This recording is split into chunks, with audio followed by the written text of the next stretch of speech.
The president of Colombia, Gustavo Petro, announced new measures to face the mining strike that has been taking place in the northwest of the country for 12 days. The European stock markets are down after a collapse in the Wall Street and the bankruptcy of the Silicon Valley Bank in the United States. The United States leads military drills alongside African military forces in Ghana amid the withdrawal of French troops in the region and the growing influence of China and Russia.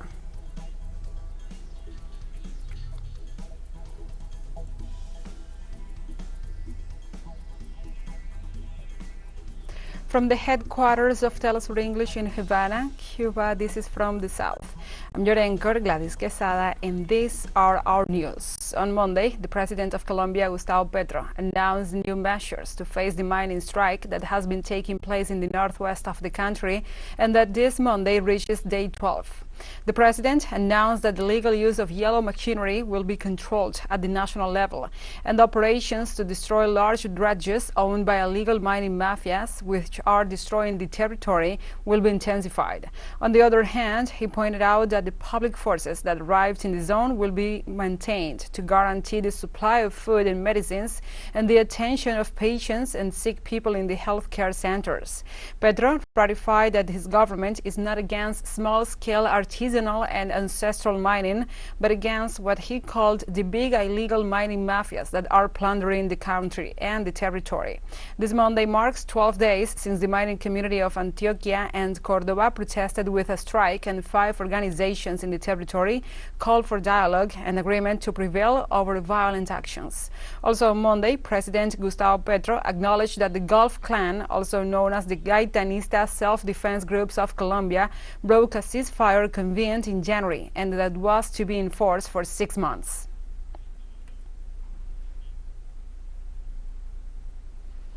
And the Bahamas is finalizing details for the construction of the country's first fully sustainable zero-carbon solar-powered residential and hotel community in the Exuma case. Silent Resorts Company will drive the $56 million investment, a very significant step in the nation's sustainable luxury product, according to the Prime Minister Philip Davis. At the signing of the agreement, the head of the government described the 36-acre development on Elizabeth Island as fully sustainable and featuring a protected marina along with 6 private beaches.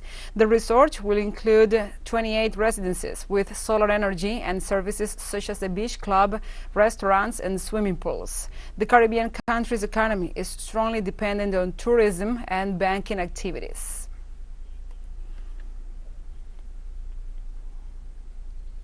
The United Kingdom Prime Minister Rishi Sunak visited the United States to discuss key details of a new defense agreement with his Australian and United States counterparts. The 2021 AUKUS Pact aims to counter what the 3 nations see as the so-called China's threat in the Indo-Pacific region. The meeting with the U.S. President Joe Biden and the Australian Premier Anthony Albanese is said to agree the supply of a fleet of nuclear-powered submarines for the Australian Navy. During the trip, Sunak's first to the U.S. as Prime Minister, he is also set to unveil the UK's new integrated review of defence and foreign policy.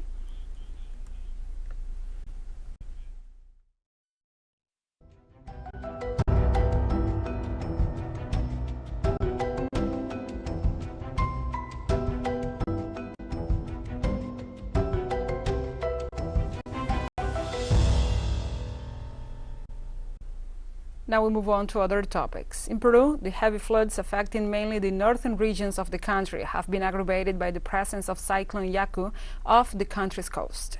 The National Center for Prevention, Reduction and Management of Disaster Risks reported that as of Monday, 59 people were killed due to the weather phenomena, including 2 minors, while tens of thousands were seriously affected.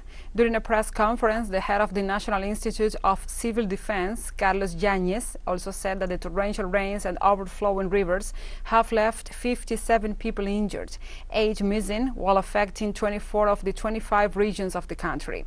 Regarding Cyclone Yaku, whose center is located off the coast of northern Peru in the Pacific Ocean, he described it as an unusual phenomenon, causing the rains to intensify in the north. Brazilian authorities have announced the end of search and rescue operations after a landslide in Manaus killed at least 8 people. The accident occurred on Sunday night in the Jorge Teixeira neighborhood in the eastern part of the Amazonas state capital, where 11 houses were buried, Manaus authorities said in a statement. 4 of the 8 victims belonged to the same family. Rescue teams worked during the early hours of the morning until the searches were completed, with the confirmation that there were no more people buried.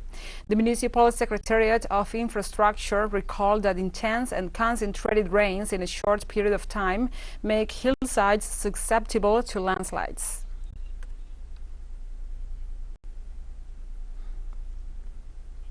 And the rescue workers recovered more bodies buried under tons of mud following a landslide that crashed onto a village on Indonesia's Riau Islands, bringing the death toll to 44. Meanwhile, local authorities deployed nearly 700 rescuers, including police and military, with heavy equipment to search for people still missing who were trapped in houses that were buried under the landslide, which was 4 meters deep. According to the National Search and Rescue Agency, the landslide, triggered by torrential downpours, plunged down surrounding hills, burying 30 houses in Gentin village on a tiny remote island in the Natuna archipelago at the edge of the South China Sea.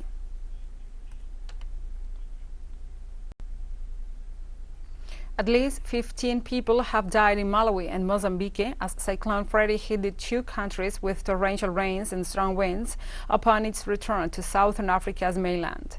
Authorities in Malawi confirmed 11 people died in areas surrounding the southern city of Balantria, where heavy rains triggered flooding as the cyclone made a comeback just weeks after it first struck the continent. At least 16 more people were missing and 4 injured, according to a preliminary count. In this sense, Malawi's government ordered schools in 10 southern districts to remain closed until Wednesday. Meanwhile, 4 more people died in neighboring Mozambique after the storm made its second landfall in the country on Saturday. According to the World Meteorological Organization, Freddy is said to become the longest-lasting tropical cyclone on record.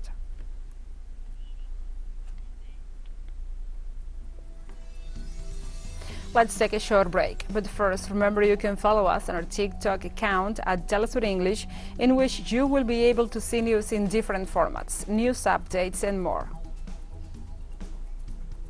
Other stories coming up. Stay with us.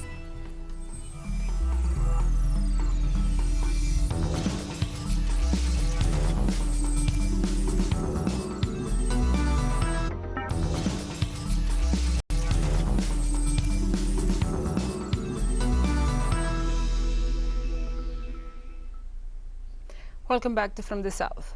European stock markets are down after a collapse in the Wall Street and the bankruptcy of Silicon Valley Bank in the United States.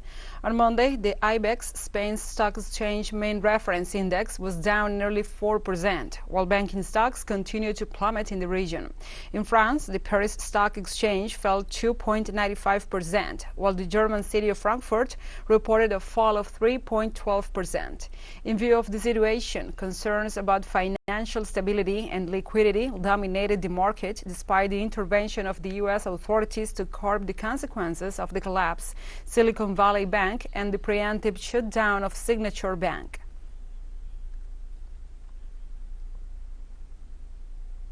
And we stay on topic. Asian market stocks mostly fell on Monday, shaken by a Wall Street crash and the collapse of Silicon Valley Bank.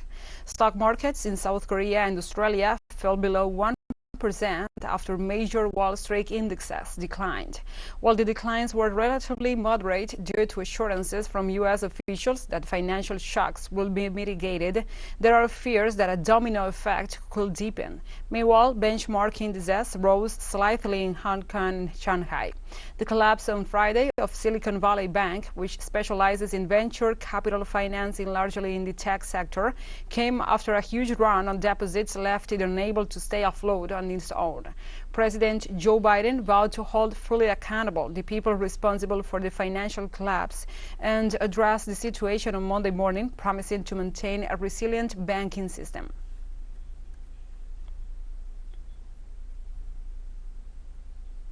Tens of thousands of junior doctors in the United Kingdom launched a 3-day strike in a dispute over pay and working conditions.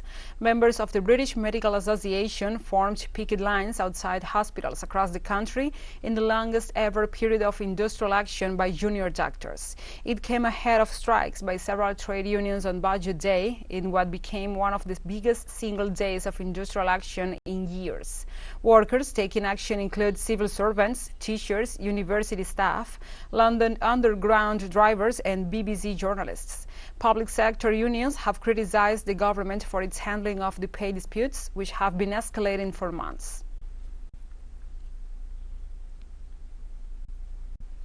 Hundreds of ground crew at 7 major German airports walk out on strike in a row over pay. Members of the Verdi Union and the Civil Service Association demanded a 10.5% pay increase for workers. A representative for the trade union based in Berlin said that unless pay and working conditions improved, issues like flight canceling and long queues at check-in and security will continue, guaranteeing another turbulent summer at German airports. The action coincided with the start of the high-profile gathering of world leaders and defense experts at the Munich Security Conference. A Russian delegation met in Switzerland with United Nations representatives to discuss the extension of the Black Sea Grain Initiative, whose second term expires on March 18th. The new round of consultations to resume grain exports from 3 Ukrainian Black Sea ports, including the United Nations Trade and Development Secretary General Rebecca Greenspan and the UN Under-Secretary General for Humanitarian Affairs and Emergency Relief Coordinator Martin Griffiths. In this sense, the Russian Foreign Ministry spokesperson Maria Zakharova said Moscow's agricultural exports under the Black Sea Grain Initiative continue to be blocked by Western sanctions. Zakharova further noted that Moscow's approach proceeds from the need for the agreements that entered into force following talks between Turkey, Russia, Ukraine, and the UN to be fulfilled to overcome the food crisis and help the countries in need in Africa, Asia, and Latin America.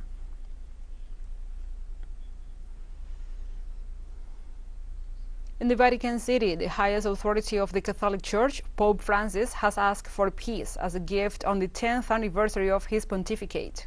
In March 2013, Jorge Mario Bergoglio, Argentina's Cardinal and Archbishop of Buenos Aires, at the age of 76, became the first non-European to be elected to the highest position within the Catholic Church. In his first year as Pope, he devoted himself to work for world peace, and he approved the Church's new apostolic constitution, which allows for the participation of lay people and the women in the Roman Curia. Pope Francis said in an interview that for this 10-year anniversary, the only gift he would wish for is peace. Nepal's newly elected president, Ramchandra Paudel, took the oath of office on Monday in Kathmandu. Paudel was elected on Thursday by members of the federal parliament and provincial assemblies. Top officials, diplomats, and parliament members were present at the ceremony held at the presidential building Shital Niwas in Kathmandu, where the military band played national songs and gave the new head of state a salute. Outgoing President Bidya Devi Bhandari, having completed the maximum 2 terms in office, passed the position on after the swearing-in ceremony.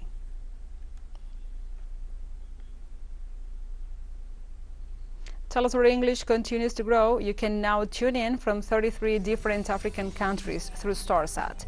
Dial 461 and enjoy our Latin American alternative broadcast.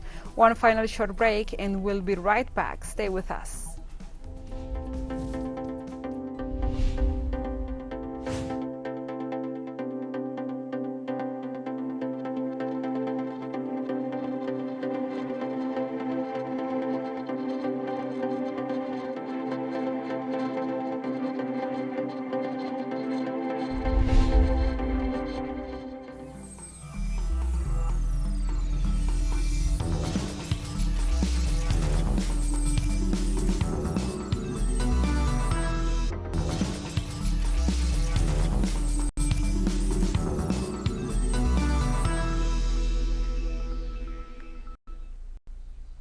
Welcome back to From the South. The United States leads exercises with African military forces in Ghana amid the withdrawal of French troops in the region and the growing influence of China and Russia.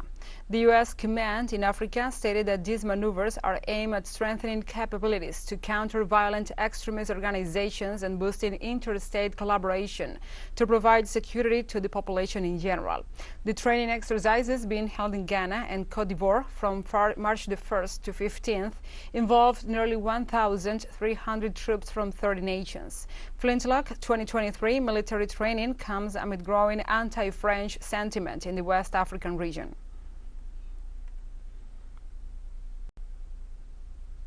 The Iranian President Ebrahim Raisi received his Belarusian counterpart Alexander Lukashenko in Tehran to enhance bilateral relations.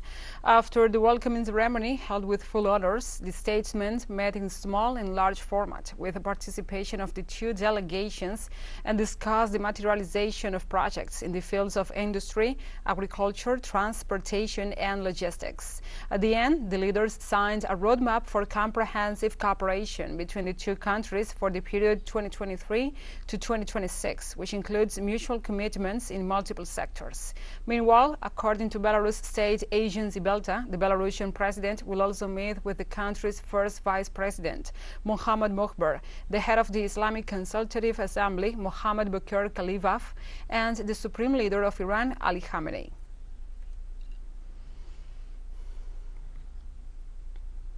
On Monday, Tunisia's lower house of parliament resumed its functions a year and a half after the country's legislature was suspended and later dissolved. The Tunisian parliament held its first session since the president of the country, Kais Saied, froze its activity in mid-2021 to later announce its dissolution in March 2022. The main items on the parliamentary agenda will be the election of the president and his two vice presidents. According to local media, those elected by the people will also consider several draft laws in the economic sphere. The elections, in which 262 candidates ran for 131 seats, were held between December and January, and with an 11.3% turnout.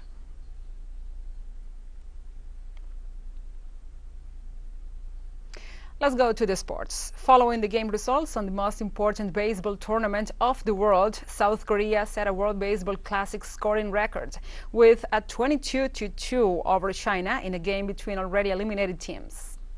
With South Korean players Kung-woo Park and Ha-seun Kim hitting grand slams in consecutive innings, the Asian nation broke the runs record that had stood since Japan beat China 18-2 in the first round of the initial World Baseball Classic in 2006. South Korea, with 2 wins and 2 defeats, finished third in Group B and failed to advance past the first round for the third straight WBC.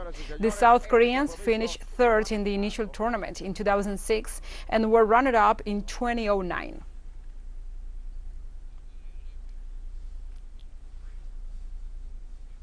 And we have come to the end of this news brief. But remember, you can find this and many other stories on our website at telesurenglish.net.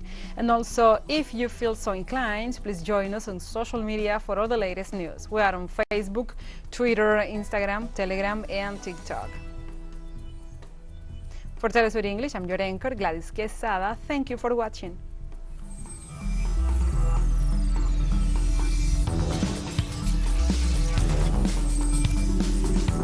We